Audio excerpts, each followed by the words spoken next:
Hello. Hi, my name's Monet. I'm a homeschool mom and a stay-at-home mom, sister, wife, all that. If you're new here, thanks for stopping by. And if you're not, thanks for coming back and watching my videos. Today, I'm talking about, I know it's the holidays. I'm talking about, oh, I have it all over, but I have games that we are playing because it's kind of like a winter break in my charter school in our homeschool. I homeschool all year round, and I really don't want to stop our learning. I've seen like, I've seen what it's done in the summer where you stop practicing regular work. It's hard to kind of like remember and to catch up. So in any case, I do homeschool all year round with lessons, copy work, little things. Christmas time is hard, especially for as a mama. If you're hosting, I host at my home. I love hosting, and I make tamales. So we do it homemade. It takes work, and my girls like homemade. What is it? Cinnamon rolls in the morning for Christmas, and for Christmas we do. We also do a honey ham. So we're cooking it for morning. Christmas morning is like a honey ham with tamales and over easy egg or over medium fried egg. That's our thing. That's what we do as our family. And we have dessert, coffee, and cinnamon rolls. That's what we've created that tradition. Now, because it can get busy, I still want learning to keep happening, practicing certain things. I'm going to just share with you some of the games that I like to just add on there when I can't. I'm not really going to focus on our homeschool takes about 2 hours now, which is great. We just have a lot of stuff, but I can't put in 2 hours of dedicated work if I'm cleaning, hosting, but I could play a game with them and we can just practice these things. And then my daughters can play on their own independently. So I'm going to show you some stuff that we just keep things going. Now with my little one, we have. I need to add some more toddler games. I know I have some board games. They're in my closet, but something that's just really fast and easy. I need to add to it. But the one that I can now play with her is the Spotted. This is Spotted Junior, and this one is like a safari one. I don't know if they even sell this, but I'll put it on the link of a Spotted. They may have this one, but I'll find the link to it um, in my description so you can see that. There's a little how to play, but I think it also gives you, there's different games. So this one has maybe like 5 games that you can play. But I love Spot because it can help with my toddler's vocabulary, getting her to speak. Now, my first daughter, I don't know if I was just because first time mom, postpartum, I have no clue.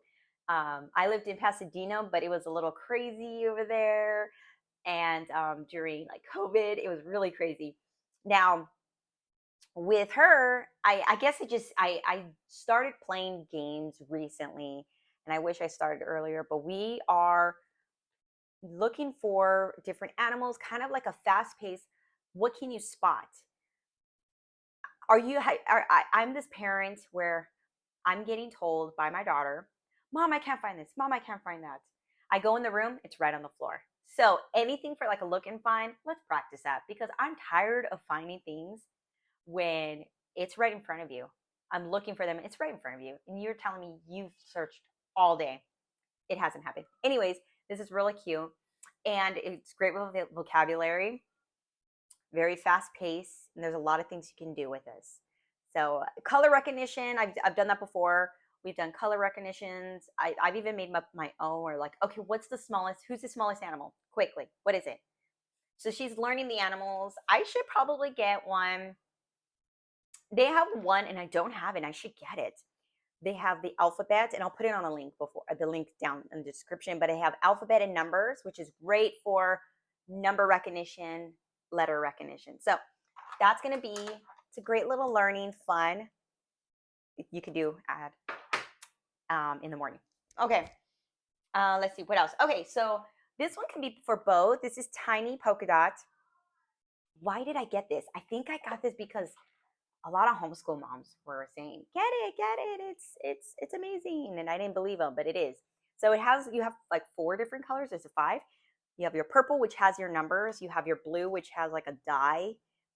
But it goes up to like 20, I think. I'm not sure, or 15. So it doesn't make sense. But you have your like die, your little dots, and then you have, let's see, I'm gonna try to go. I'm trying to do this backwards. Oh, you have like a 10 frame. The only thing about the 10 frame, it's kind of hard to see sometimes because it's like pink, pink. Oh, right here I can see it. Maybe it's I just need my glasses. This is great for learning, for recognizing the 10 frame quickly so you could do your mental math. And then you have your, what else? Let's see, you have green.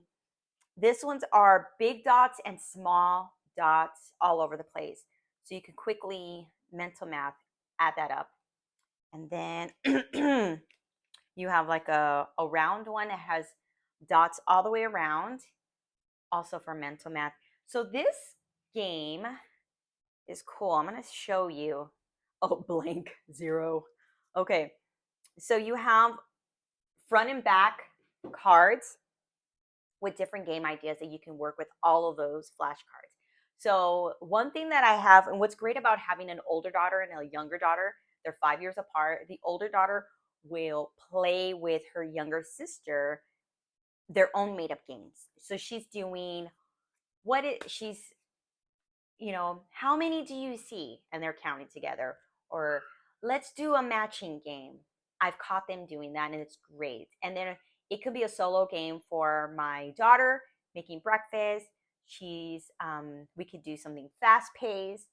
Like I said, you have cards that go all the way to 3 years old to 7 years old, 7+ years old, 5 years old, different ages. So if you're thinking, can I play with this with my kids? Yeah. So my daughter's now 3 years old, and she can do some of these games, and we can look at that.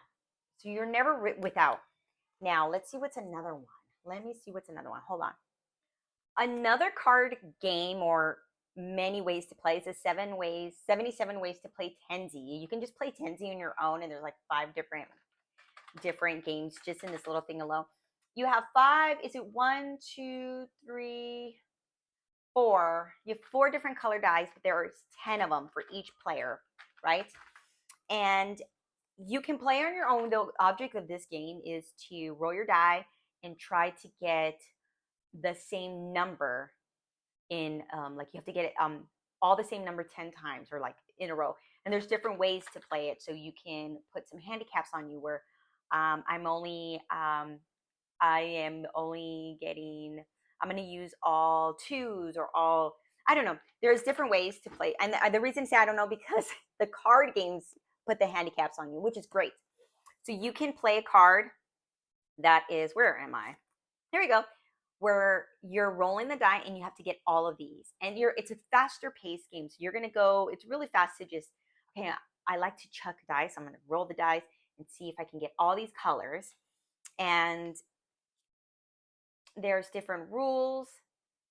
You have offhandsies. If you're right-handed, use only your left-handed. So it can get a little physical and there's 77 cards, different things to do.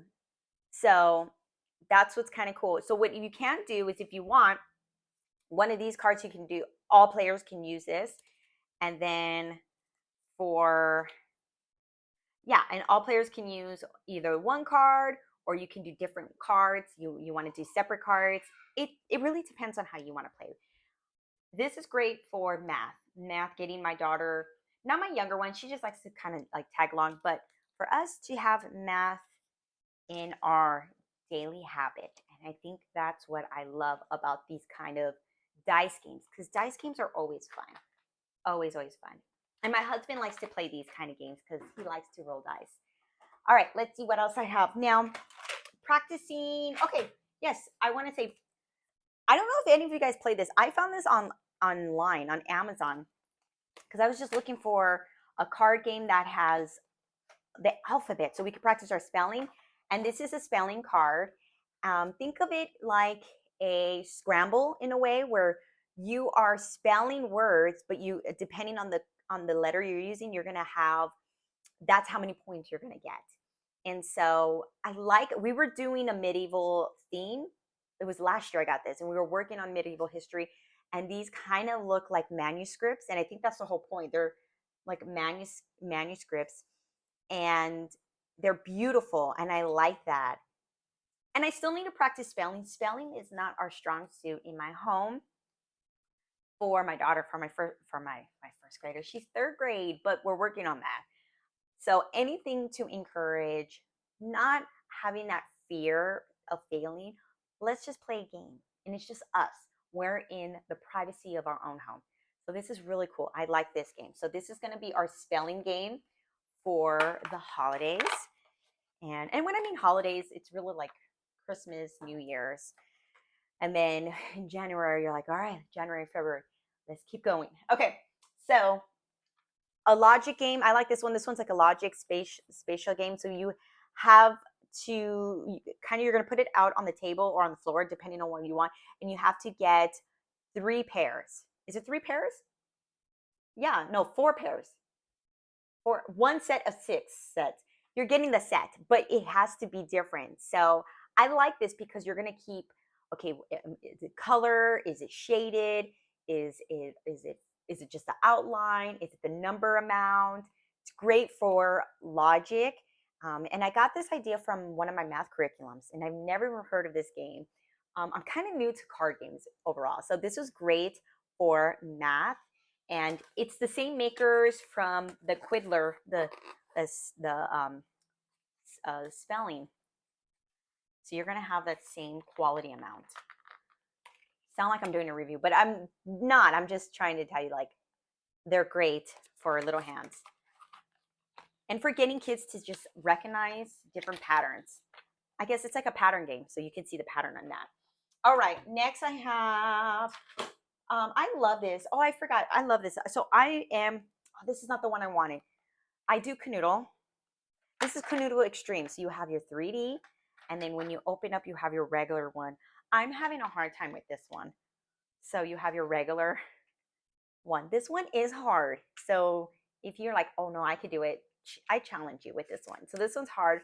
I got my daughter to play with this a little bit, but it was a little too hard for me and for her. So I got her the regular Kanoodle. It's in the other room. I thought I got it. So Kanoodle's great for just like logic, with figuring out missing pieces and putting it all together. Great solo game. And then I have like a solo or a versus. It's kind of like the same logic, is the Genus Square. I like this. This one I really do enjoy. It reminds me of a Battleship meets, I guess, Kanoodle in a way, because you are working with the different, see here, your dice, arrays, I guess you could say, or coordinates. Coordinates, not arrays, coordinates, like in Battleship. A1, so you have 2 of these in your verses. So I like versus games. You're going to do that. And you roll the die. Whatever it lands on, that's where you're going to put these little circles. Those are kind of like, okay, you can't put anything on there. And that's all the dice you're going to put on there. And you have to work with around it once you're done. And the one who's going to quickly get the puzzle put together, kind of like Tetris pieces, they look like Tetris, but they're not. But they're 3D. The one who's going to do it the quickest wins. So it's great for a solo if you just want fun, see how fast you can do it. Or if you're going to do a versus game, great game. Reminds me of like those rainy day kind of, like I have to stay in, let me play this kind of game. So this one is called the Genus Square. I'll put all of the links in the description so you can go ahead and grab that. And Bananagrams dual. So we're still practicing our letters. And let's see, for the little one, she can see it. She doesn't really understand the letters. But this one's cool because it has, oh, where's all my bananas? You have to go off of, think of like Scrabble, but you are going off of themes. So you have little themes. And if you get it, you get the banana. It's how many bananas you have, you score the points.